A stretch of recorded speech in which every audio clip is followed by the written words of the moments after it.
The chamber was enormous, built to make visitors feel small. Deho had been here before, but the scale still impressed him. Thousands of seats rose in curved tiers, each occupied by an alien delegate. Some breathed methane through tubes.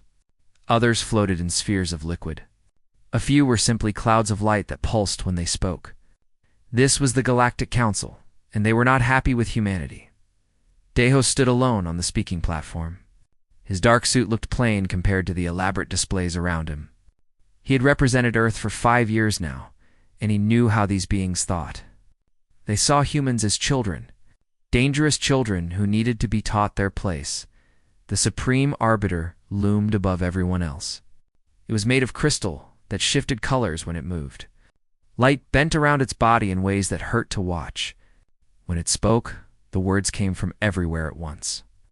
Ambassador Deho of Earth, you stand before this council to answer for your species' violations. Deho kept his face calm.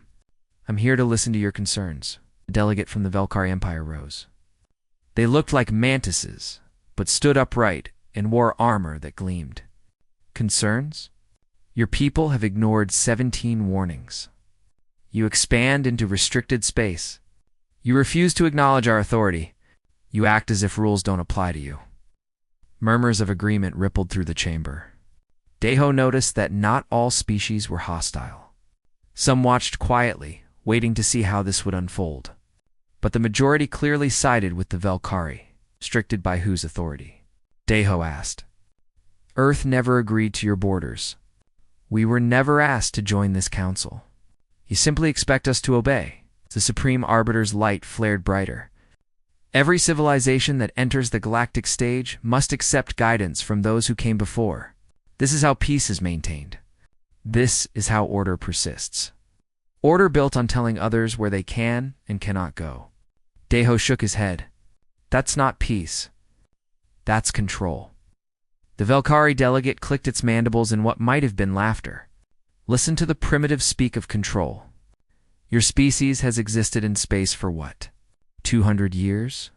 We have maintained civilizations for 20,000. You know nothing. Deho felt his jaw tighten, but kept his voice level. We know enough to recognize a threat when we hear one. The Supreme Arbiter raised what might have been a hand. Silence fell instantly. Enough. This debate is pointless. The council has reached a decision. It paused, and Deho felt his stomach drop. Humanity will surrender its military fleet. You will abandon all colonies beyond your home system. You will accept council oversight of your government and technology. These terms are not negotiable. And if we refuse, Deho already knew the answer. Then corrective measures will be taken. Your species will learn compliance one way or another. The chamber erupted in discussion. Some delegates seemed uncomfortable with the threat. Most appeared satisfied. The Velkari delegate was openly celebrating with its companions. Deho took a slow breath. I need to bring these terms to my government. They will need time to consider. You have 7 standard days. The Supreme Arbiter's tone made it clear this was generous. Return with Earth's acceptance, or do not return at all. As Deho left the chamber, he passed groups of aliens in the corridors. He heard fragments of their conversations. They were placing bets on how quickly humanity would surrender. One group laughed about teaching humans their place. The Velkari seemed especially eager for a conflict. The journey back to Earth took 3 days through the relay gates. Deho spent the time preparing his report. He knew what the government would say, but procedures had to be followed. Democracy was slow, but it was what separated humans from empires like the Velkari. Earth's Defense Council met in Geneva, a room far simpler than the council chamber. No floating spheres or crystal beings here. Just 20 people around a table with the weight of their species on their shoulders. Deho presented the terms. Prime Minister Hijin listened with her fingers pressed together. Fleet Admiral Jinho's expression grew darker with each word. General Taejin took notes, but his pen dug harder into the paper as the list went on. Dr. Minseo, the chief scientist, watched Deho with calculating eyes. When he finished, silence hung in the room. Admiral Jinho spoke first. His voice was rough from years of shouting orders on ship decks. They want us to give up everything. Our fleet, our colonies, our freedom. This isn't diplomacy. It's surrender. They have superior numbers, said Minister Su Yang, who handled colonial affairs. 5 centuries of technology beyond ours. If we fight, we lose. If we surrender, we lose anyway, Ginho shot back. Just slower. They'll control everything we do. Every ship we build, every world we settle. We might as well not have left Earth. Prime Minister Haijin turned to Dr. Minseo. You've been quiet? What's your assessment? Minseo was young for her position, barely 40, but brilliant. She had revolutionized human FTL travel and weapon systems. There may be another option. Something we've been developing. It's classified above top secret. Only 5 people know it exists.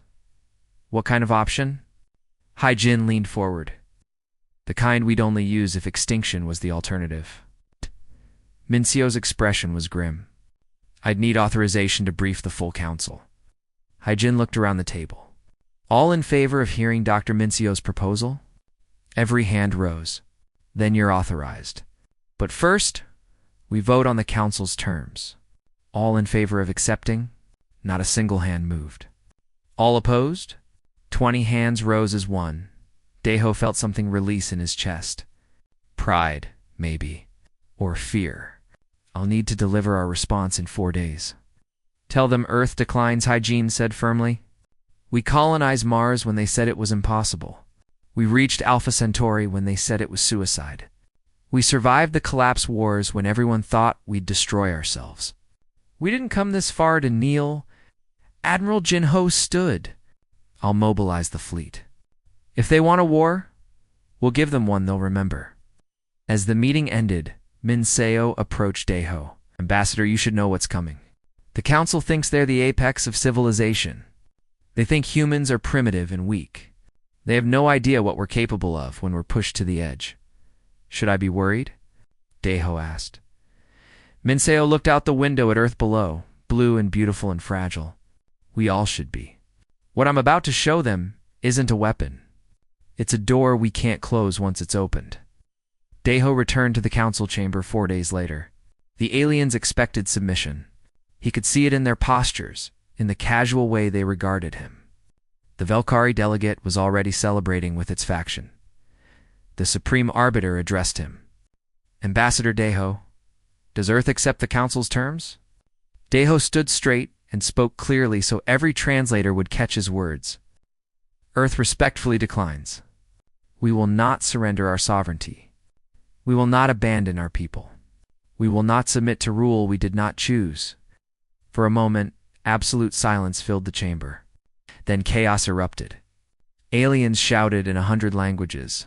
The Supreme Arbiter's light flared bright enough to hurt eyes. When order returned, the Arbiter's voice was cold. Then humanity has chosen extinction. This council authorizes military action. A punitive fleet will be assembled. You will be pacified.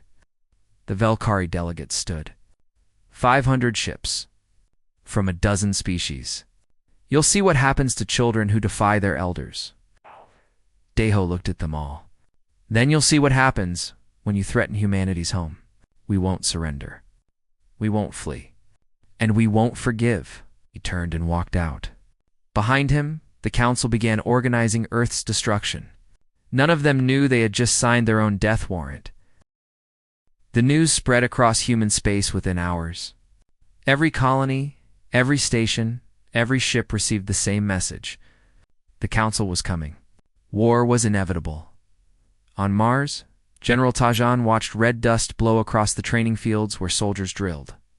He had fought in the collapse wars when humans killed each other over water and land. Now they would fight together against something far worse. He activated his communicator and began issuing orders. Every able person would be needed. Every weapon, every fortification in the asteroid belt, miners turned their drilling equipment toward different purposes. Rocks became projectiles. Refineries became ammunition factories. The people who built humanity's expansion into space would now defend it. Captain Ajinji stood on the bridge of the destroyer, indomitable. She was 32 and had never seen real combat. Training simulations, Yes. But nothing prepared you for knowing that hostile aliens were coming to kill everyone you knew. Her crew looked to her for confidence, so she gave it to them, even though her hands wanted to shake. "All stations report ready," said Lieutenant Soman from the sensor station. "We're detecting heavy FTL signatures at the edge of the system.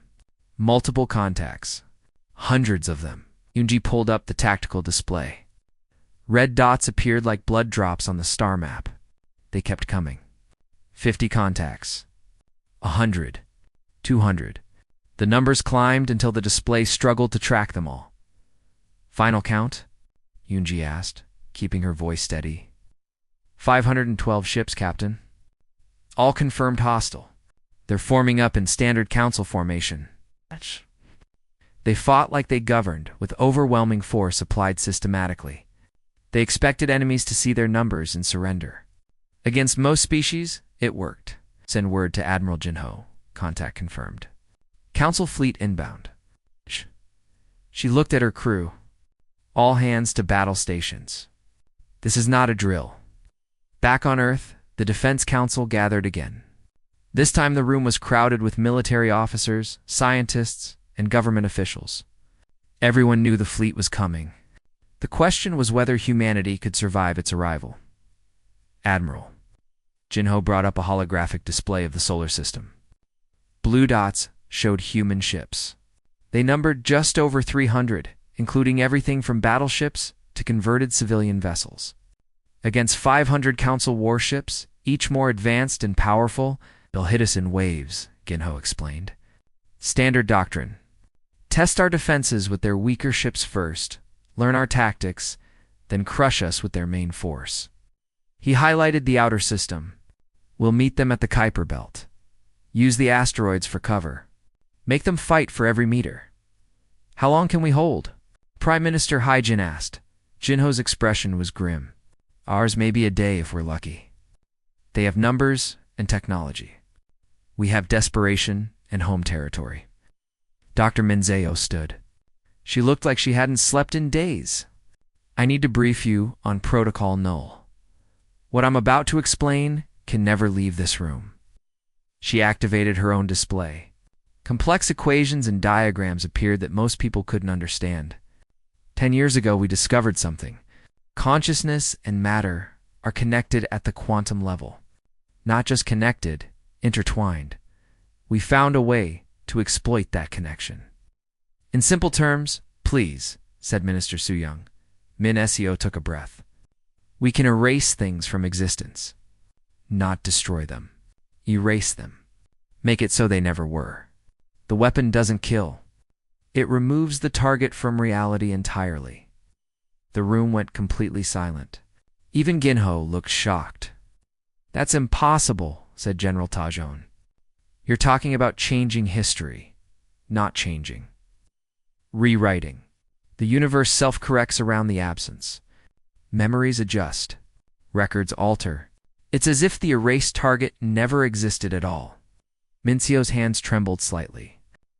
"We built it as a final contingency. If Earth faced extinction, we could take the threat with us." "What's the range?" Ginho asked. "How many targets can it hit?" "Theoretically, unlimited.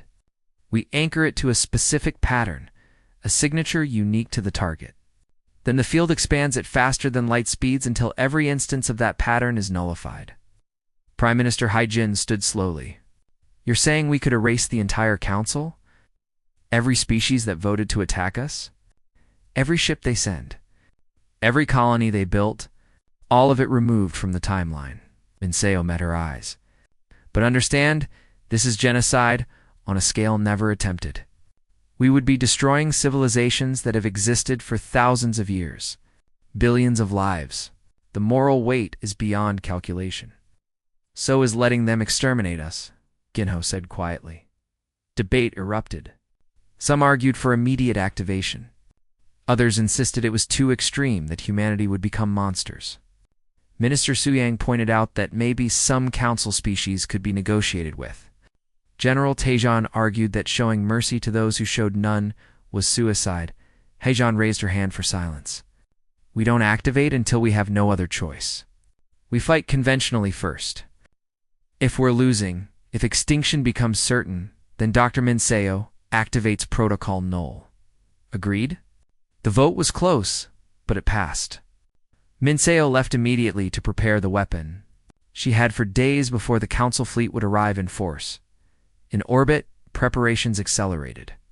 Commander Young-Soo led Marines in combat drills. His specialty was boarding actions, fighting in the close confines of damaged ships. He drilled his people hard because he knew what was coming. The Council expected surrender. They would get violence instead. Across human space, civilians evacuated. Not everyone could leave. Millions volunteered to stay and fight. Old veterans from Earth's wars picked up weapons again. Colonists who came to Mars for peace prepared for battle. Even children helped, carrying supplies and manning communications. Captain Junho commanded the defense platform above Luna. It was an older station, built for pirate threats and small conflicts. Now it would face an armada. He walked through the corridors and saw his crew preparing. They were afraid. So was he. But fear was better than surrender. On Europa, families said goodbye. Ships that could carry refugees fled toward the outer colonies. Those who remained fortified the ice cities.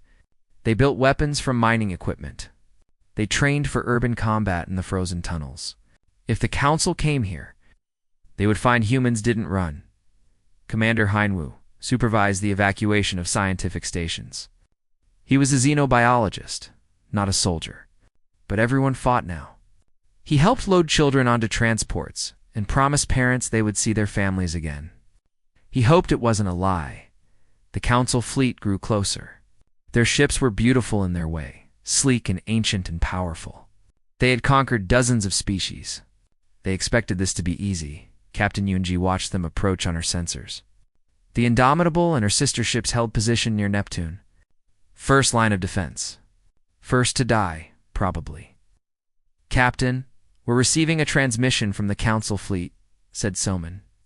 They're demanding our surrender. Ignore it, Yunji said. Charge weapons. Prepare for engagement. Council commander sent another message. Then another. They couldn't believe humans would actually fight. Unji almost felt sorry for them. Almost. All ships. This is Admiral Jinho. You know what we fight for? You know what happens if we lose? Every person we love. Every dream we built. They want to take it all. His voice carried across the fleet. Show them what happens when you threaten Earth. Show them what humans do when we're cornered. Make them remember this day. Make them fear us. Hundreds of captains acknowledged. Thousands of crew members prepared for battle. In that moment, humanity stood united as never before. The Council fleet began its attack run. Energy weapons charged with light that painted space in deadly colors. Missiles armed with warheads designed to crack moons. They came in perfect formation, confident and cruel. Yunji watched them come. All ships on my mark. Target their lead elements. Show them we bite. She waited as they entered range. Mark, fire everything. Space erupted in light and death. The first battle for Earth's survival had begun. The Indomitable shook as energy weapons carved through space where it had been seconds before. Yunji gripped her command chair as her ship rolled and fired. Around her, the human fleet engaged in desperate combat against superior numbers. Direct hit on Contact 7, Lieutenant Soman reported. Their shields are down. They're venting atmosphere. Yunji watched the Council ship spin away, dying. One down. 500 to go. Target the next cluster. Focus fire with relentless and defiant. Hit them before they can coordinate. The three human destroyers converged on a group of Council frigates. The aliens tried to form a defensive formation, but human tactics were unpredictable. Where Council ships moved with rigid precision, human vessels darted and weaved. They fought like wolves, not soldiers. Admiral Jinho, coordinated from his flagship deep in the Kuiper Belt. Holographic displays showed the entire battlefield. Blue dots for human ships. Red for the enemy. Too many red dots. They kept coming in waves, exactly as he'd predicted. Third Squadron is taking heavy fire, reported Commander Nari from Tactical. They've lost 6 ships. Requesting permission to fall back? Denied. They hold that position, or the enemy flanks us. Ginho hated the words even as he said them. Those were good people dying out there. Send 2 corvettes to support them. Tell them to hold for 10 more minutes. Like it was nothing. Like people could just survive that long against overwhelming firepower through sheer will, Captain. Junho's defense platform fired continuously. Its main cannon could punch through Council shields if given time to charge. The problem was getting that time. Enemy ships focused fire on the platform, recognizing its threat. Hull breach on Deck 7, shouted his engineering officer. Emergency bulkheads holding, but we've lost life support in that section. Dunho felt the deck shake under his feet. Evacuate Deck 7. Route all power to the main gun. If we're going down, we take as many as possible with us. The platform's cannon fired again. A Council battleship took the hit directly to its reactor core. The explosion was bright enough to see from Mars, but 3 more ships moved to replace it, in space near Jupiter. Commander Young-Soo and his Marines prepared for a desperate gambit. Their transport had launched from a hidden position, accelerating toward a damaged Council cruiser. The aliens had won that engagement, but their ship was wounded and vulnerable. 60 seconds to boarding, said the pilot. This is insane, Commander. Young-Soo checked his rifle and magnetic boots. Everything we do today is insane. That's why it might work. The transport slammed into the Council ship's hull. Cutting torches burned through armor. Marines poured into the alien vessel like a flood of violence. The Council crew weren't prepared for boarding actions.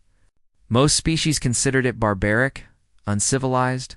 Humans considered it effective. Young-Soo led his team through corridors filled with methane atmosphere. Their suits protected them as they hunted the Velkari crew. The aliens were larger and stronger, but humans were meaner. When a Velkari soldier raised its weapon, 3 Marines shot it before it could fire. Bridge secured, reported Sergeant Borum. Found their captain. Thing won't stop clicking at us. Translation? Young-Soo asked. Demanding to know why we're fighting. Says we're supposed to surrender. Seems genuinely confused. Young-Soo almost laughed. The Council really didn't understand. They thought showing up with big ships meant automatic victory. Tell it we don't surrender. Then find their computer core. We need intelligence on their fleet positions. While Marines fought in captured ships, the main battleground on human casualties mounted. The Indomitable lost its port weapons array. The destroyer Relentant went dark after taking a direct hit to its reactor. Escape pods, scattered like seeds, Captain Yunji assessed her damage reports. How many ships do we have left? 43 operational. Another 20 damaged but fighting. Summon's voice was hollow. We've destroyed 72 Council ships. But Admiral, they still have over 400. The math was brutal. Humans were winning individual fights, but losing the war. For every Council ship destroyed, they lost 2. The numbers would run out eventually. Admiral Ginho knew it too. He watched the tactical display and saw his fleet dying piece by piece. They'd hurt the Council more than expected, made them bleed.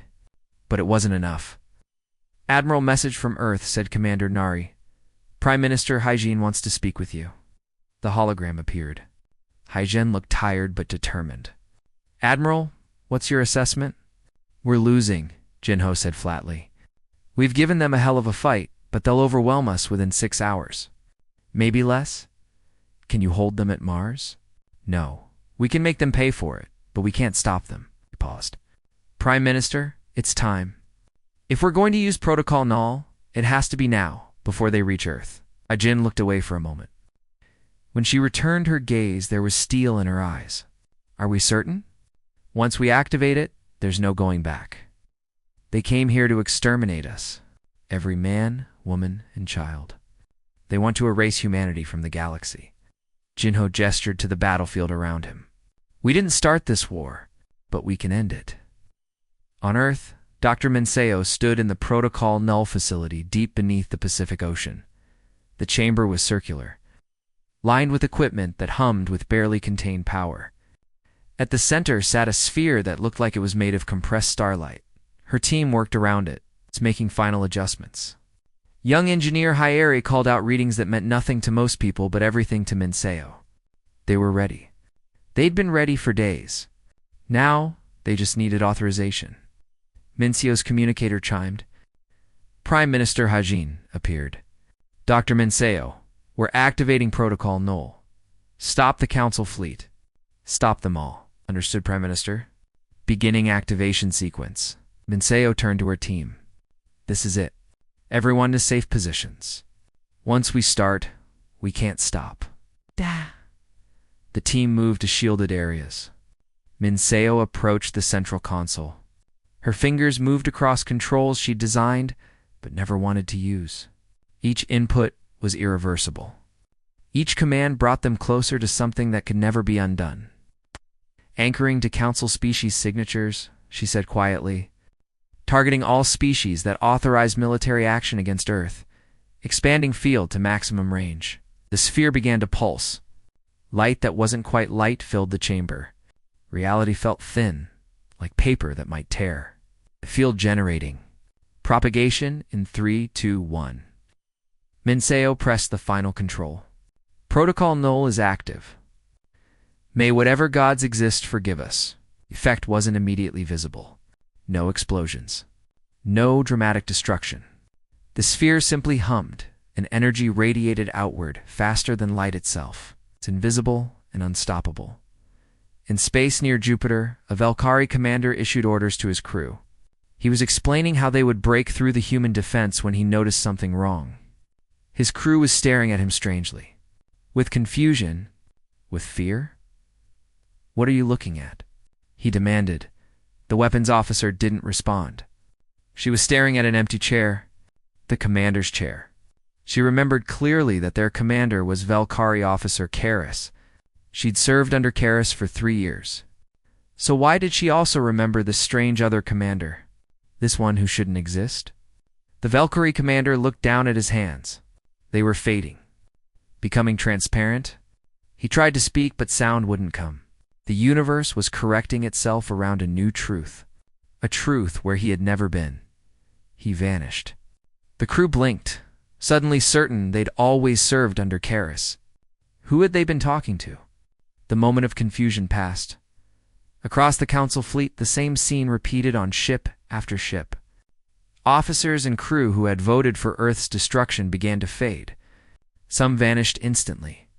Others lasted minutes, screaming as their existence unwrote itself. The universe didn't care about their fear. Captain Yunji watched her sensors in disbelief. Contact 27 just vanished. No explosion. No debris. It was there and then. It wasn't. More contacts disappearing, Salman reported. Her voice shook. 30 ships gone. 50, Admiral. What's happening? Admiral Ginho knew exactly what was happening. He'd authorized it. Protocol Null has activated. The Council is being erased. On the platform above Luna, Captain Junho watched Council ships wink out of existence like stars being switched off. His crew stood silent, witnessing something beyond their understanding. One moment a hostile battleship targeted them. The next moment, it was gone, leaving only empty space where it had been. Commander Youngsu stood on the bridge of the captured Council cruiser. His Marines secured the last resistance when the Valkyrie captain simply ceased to exist. His armor clattered to the deck empty. The crew looked around confused, unable to remember who they'd been serving. Commander, what do we do with them? Asked Sergeant Borum. Youngsu looked at the confused aliens. Let them go. They're not our enemy anymore. They never were. The erasure spread across the galaxy like a wave through water.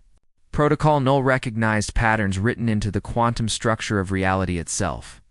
Every member of every species that voted to destroy Earth, every ship they built, every colony they founded, every child they raised, the weapon made no distinction between soldier and civilian. It simply removed them all. Dr. Minseo watched readings scroll across her displays in the underground facility. The numbers were incomprehensible.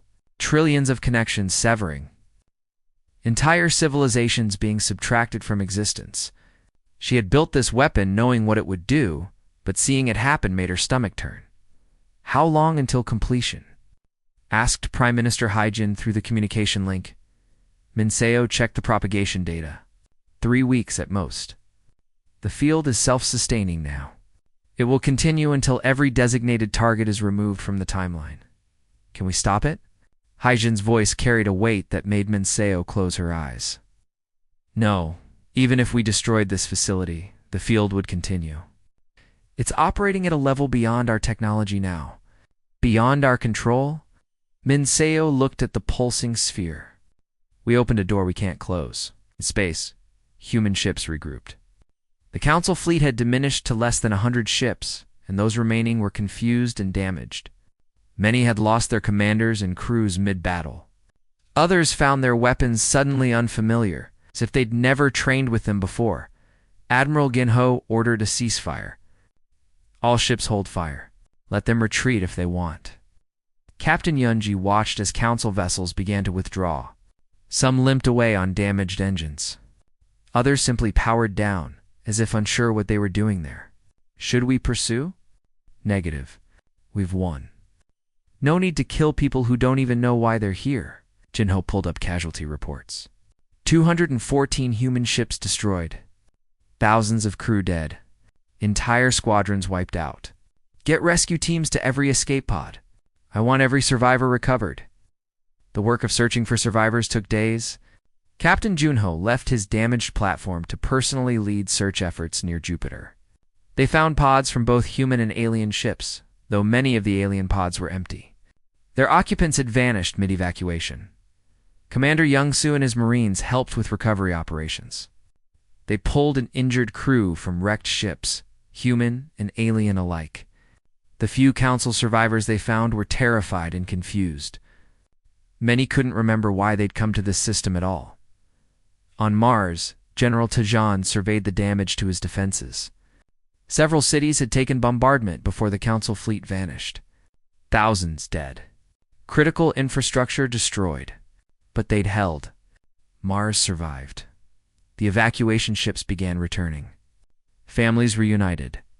Children who'd been sent away came home to find their parents had died defending the colonies. The cost of victory became clear in faces marked by grief. 3 weeks after Protocol Null activated, Dr. Minseo detected the field's collapse. The weapon had run its course. Every designated target was removed. She documented everything, knowing someone would need to understand what they'd done. The galaxy was changed. Human exploration teams ventured into what had been Council space, uncertain what they'd find. Commander Hunhua led the first expedition to the former Council homeworld. His science team traveled through relay gates that still functioned. Approaching a world that should be densely populated, they found cities. Beautiful cities with architecture that defied description, towers that seemed to grow from crystal, gardens filled with plants from 1,000 worlds, art galleries displaying wonders. But no people. The cities were empty, silent, like museums where every visitor had left and never returned. "This is impossible," said his second officer, looking at perfect streets that showed no decay. "These buildings are maintained. The power still runs. But where did everyone go?" Hyunwoo knew exactly where they went. Into nothing. Into never having been. Document everything. These are graves now. We need to remember what we did. Other teams explored other worlds. Everywhere they found the same thing. Intact civilizations with nobody to live in them. Automated systems still functioned. Gardens still bloomed. But the beings who built them were erased so completely that even their furniture didn't know they were gone. Back on Earth, the government assembled to discuss what came next. Prime Minister Hyjin stood before representatives from every colony and station. Her hair had gone gray in the 3 weeks since Protocol Null activated. She looked older, tired, but unbroken. "We acted to preserve our species," she began. "The Council came to exterminate us. They would have killed every human being if we'd surrendered. We did what we had to do." She paused, letting that sink in. "But the cost was 247 civilizations, beings who had families, dreams, cultures. We removed them from existence. That burden is ours to carry forever. Some representatives argued they'd done nothing wrong. The council started the war. Others demanded trials for those who authorized Protocol Null. Debates raged for hours until Minister Su Yang stood. Arguing about whether we were right or wrong doesn't bring them back. They're gone. We're here. The question isn't whether we should have done it. The question is who we become after doing it. Admiral Jin Ho attended the assembly, though he'd submitted his resignation. He couldn't command anymore, not after what he'd authorized. We need to take responsibility for what's happened. The galaxy will fear us now. They should. We proved we're willing to commit genocide to survive. Captain Yunji was there too. She'd been promoted despite her protests. They'll say we're monsters. Maybe they're right. But I watched council ships come to our home with orders to destroy us. I watched my friends die in vacuum. I can live with being called a monster if it means Earth survives. Dr. Minseo was called to testify. She stood before the assembly and explained Protocol Null in terms everyone could understand. We created a weapon that rewrites reality. It doesn't destroy, it erases. Makes it as if the target never existed. The moral implications are beyond anything humanity has faced. Knowing what you know now, would you do it again? Asked Representative Taiwu. Minseo thought about empty cities. About civilizations that would never produce another artist, another scientist, another child. She thought about Earth cities full of life. Yes, I'd activate it again. I'd carry this burden again. Because the alternative was our extinction. The debate continued for weeks. Eventually, a consensus emerged. Earth would not apologize. They would not deny what they'd done, but they would remember. Museums were built displaying what they knew of council species, their art, their history, their accomplishments. Humanity would carry the memory of those they'd erased. New policies were established. Protocol Null would never be used again. The facility was destroyed, though the knowledge remained. Earth's military was reorganized with clear rules of engagement. They would defend themselves. But genocide would never again be their first resort. Admiral Jinho's resignation was refused. Instead, he was given command of the new exploration fleet. His task was to find any surviving council species and offer them peace. Many refused.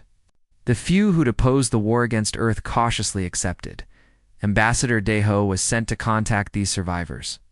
He met with representatives of species that remembered the council but couldn't recall why it fell. The erasure was so complete that even records had adjusted. Only a few species maintained memories of what was lost. Asked an alien diplomat from a species that had opposed the war to make sure this never happens again, Deho replied, "Earth wants peace, but we'll destroy anyone who threatens us. That's our promise and our warning." Word spread across the galaxy.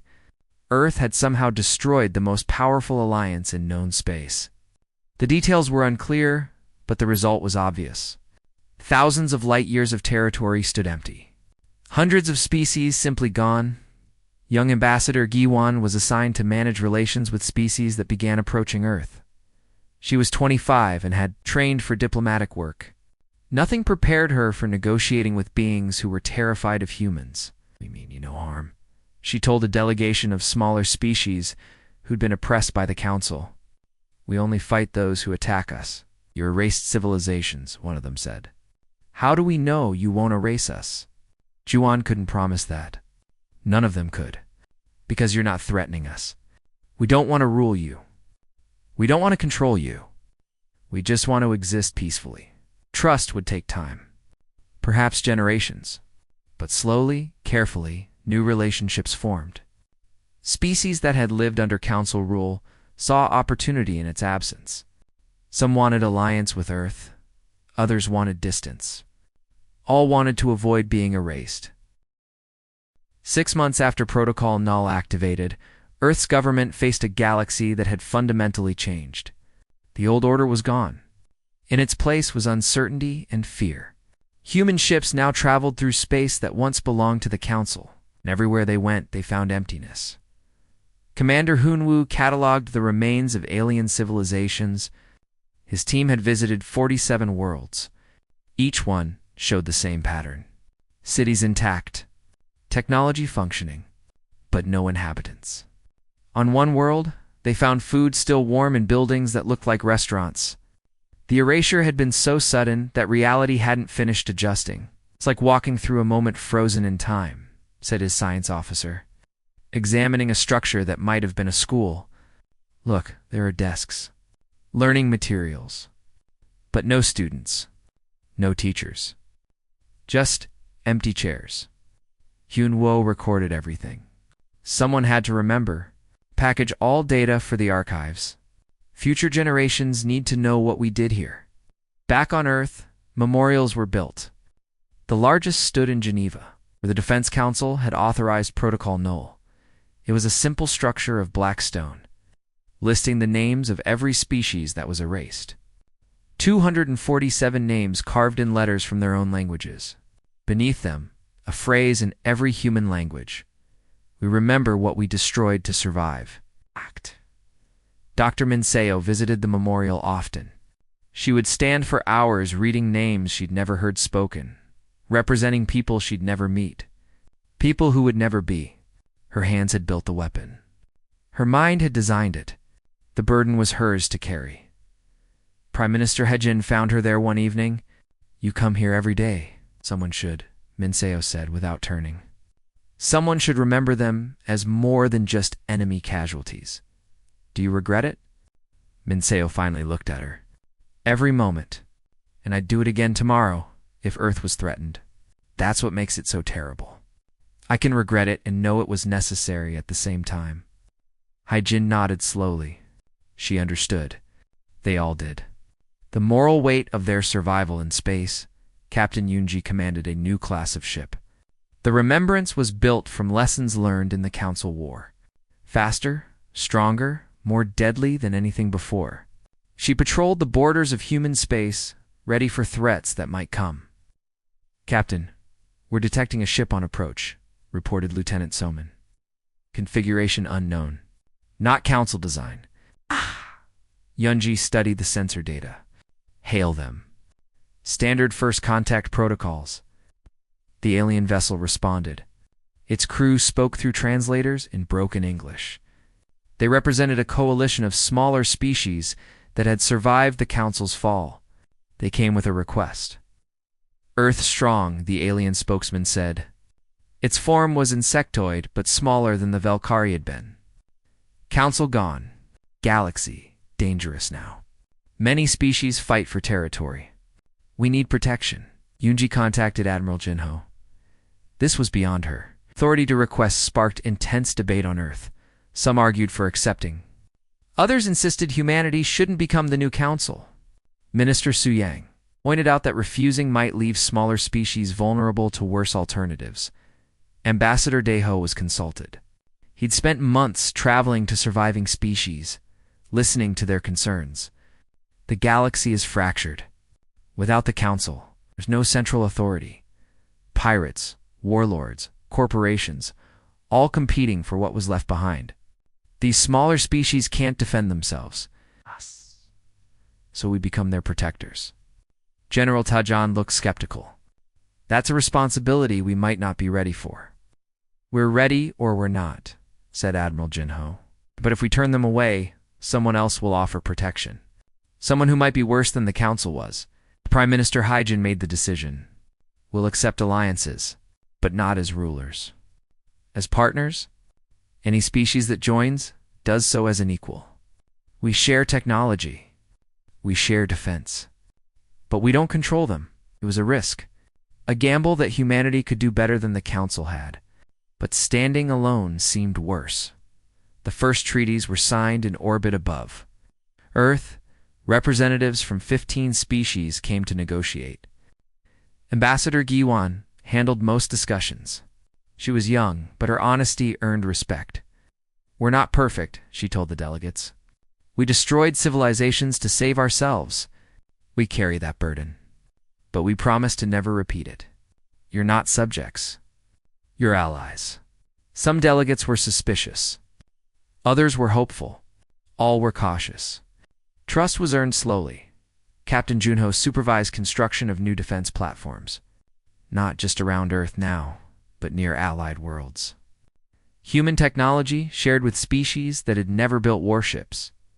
The goal was mutual defense, not human dominance. Commander Young-Soo trained allied security forces, teaching them human tactics, learning their methods in return. His Marines worked alongside alien soldiers, building bonds through shared purpose. Dr. Minseo was assigned to a new project, not weapons this time. She led teams researching ways to detect similar weapons if others had built them. We can't be the only species that discovered reality manipulation, she explained. We need to defend against it. Her research team included alien scientists now, beings from species that joined Earth's alliance, working together on problems that benefited everyone. It felt like redemption, though Minseo knew she could never truly atone. Months became years. The alliance grew. Not quickly, but steadily. Species that had been enemies under the Council learned to cooperate. Human mediators helped resolve disputes. Earth's technology raised living standards across dozens of worlds, but not everyone was happy with the new order. Some species remembered the Council fondly. Others resented humanity's power. Pirates and warlords attacked the Alliance regularly, testing its strength. Captain Youngji led defense forces in dozens of engagements. The Remembrance and ships like it protected trade routes. They fought criminals and hostile species, but always with restraint, always following rules of engagement that the Council had never bothered with. 5 years after the Council fell, a major threat emerged. A warlord named Cravash united several aggressive species. He claimed to be building a new council, one that would restore proper order. His forces numbered in the thousands. Admiral Jinho coordinated the alliance response. Human ships formed the core, but allied vessels fought alongside them. The battle took place near a former council world, empty cities watching the conflict unfold. Cravash's forces were strong, brutal. They used tactics the old council would have approved of. But the alliance fought differently. Human ships protected alien vessels. Alien crews rescued human pilots. They fought as a unit, not as separate species under a single banner. The battle lasted 3 days.